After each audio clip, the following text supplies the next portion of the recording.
Water ఎంతవరకు irrigation వాళ్ళు వాళ్ళ నమ్ముకున్నారని అంతే పెట్టాలి.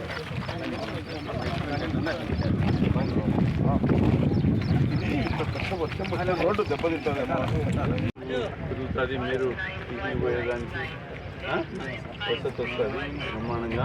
ఆ చెరువు కట్టు కూడా ఎక్స్టెండ్ చేసేస్తే జనం సందడి పెరుగుతుంది. ఇక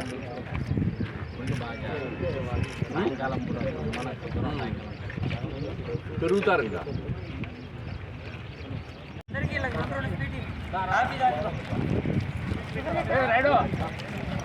ముందు టీ తాగు.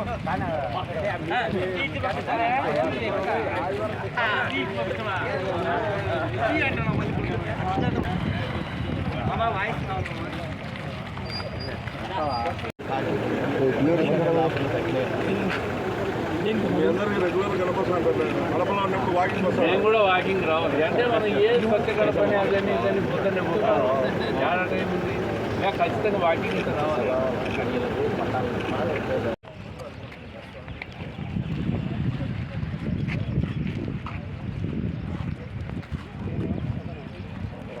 కడప నగరంలో శివానందపురం సమీపంలో పుట్టంపల్లి గ్రామం ఉంది. ఎప్పటి నుంచో ఉంది ఆ గ్రామం. పుట్టంపల్లి చెరువు, ఆ చెరువు కట్ట నుంచే గ్రామానికి ప్రజలు పోవాలి, వేరే దారి లేదు. ఈ కట్ట మీద పోయే దారి దాదాపు ఎన్నేళ్ల నుంచో, మరి 30 ఏళ్ళలో 40 ఏళ్ళలో స్థానికులు చెప్తున్నారు మాకు ఎప్పుడు రోడ్డు వేయలేదని చెప్పి.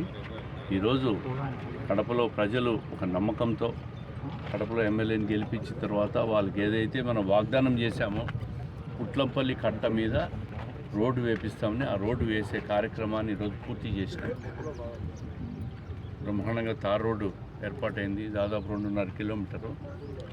ఒక పుట్లంపల్లి గ్రామ వాస్తవులు కూరిపోయేదాని సౌకర్యమే కాకుండా నగరంలో ఉన్న ప్రజలందరూ కూడా ఆహ్లాదకరంగా ఈ చెరువు కట్ట, అదేవిధంగా ఈ చెరువును పుట్లంపల్లి చెరువు, పక్కీర్పల్లి చెరువు, బుడ్డాయిపల్లి చెరువును కూడా ఇదే విధంగా అభివృద్ధి చేసి ఒక చిన్న పర్యాటక కేంద్రంగా తయారు చేసి ఆహ్లాదకరమైన వాతావరణాన్ని తయారు చేయాలనే దానికి కృషి చేస్తున్నాం.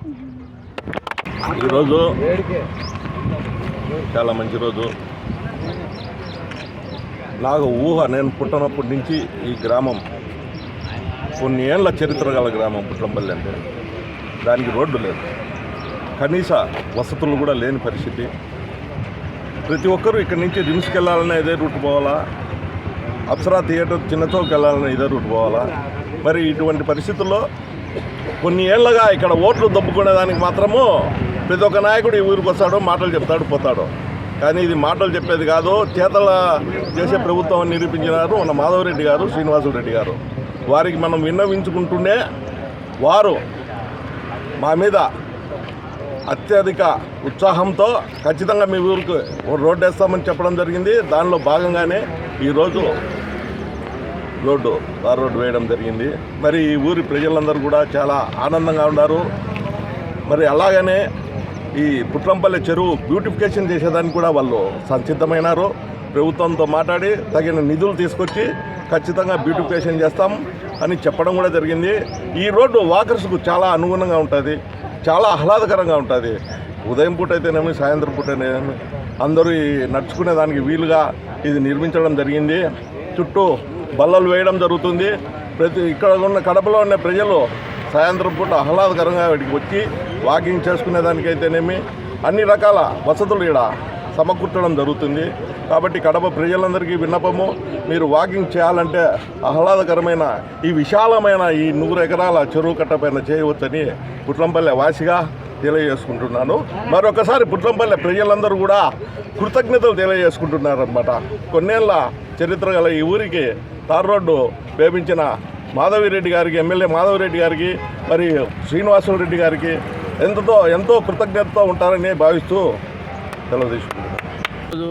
కడప నగరంలో రెడ్డప్ప గారి మాధవరెడ్డి గారు ఎమ్మెల్యేగా గెలిచిన తర్వాత కడప నియోజకవర్గంలోనే మారుమూల గ్రామాలు, మారుమూల ఉన్నటువంటి నగరాలు కూడా ఎంతో అద్భుతంగా తయారవుతున్నాయి. దాంట్లో నిదర్శనం ఈ పుట్లంపల్లె గ్రామము.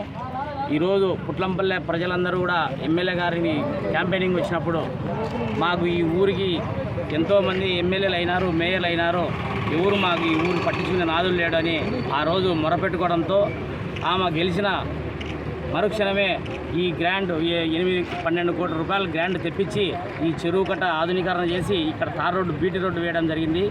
ఈ కడప అభివృద్ధి జరగాలంటే రెడ్డప్ప గారి కుటుంబం ఇంకా ఒక 10 ఏళ్ళుగా నిలబడినారంటే ఈ కడప నియోజకవర్గంలో పారిశుద్ధ్యం కానీ, ఒక రోడ్లు కానీ, ఒక మంచినీటి సరఫరా కానీ, ఈరోజు 3 రోజులకు 4 రోజులకు వచ్చినటువంటి వాటర్ కూడా అదే పనిగా అసెంబ్లీలో మాట్లాడి ఈరోజు శాంక్షన్ అయ్యి మనకు ఇక్కడ కడపకు సోమశల నుంచి త్రాగునీటి సమస్య కూడా త్వరలో తీరబోతుంది, శాంక్షన్ అయిన అన్నీ కూడా. కాబట్టి ఇటువంటి ఎమ్మెల్యేను మళ్ళీ కూడా మనం ఒక 2 దశాబ్దాలుగా ఎన్నుకోవాలని కోరుకుంటున్నాం.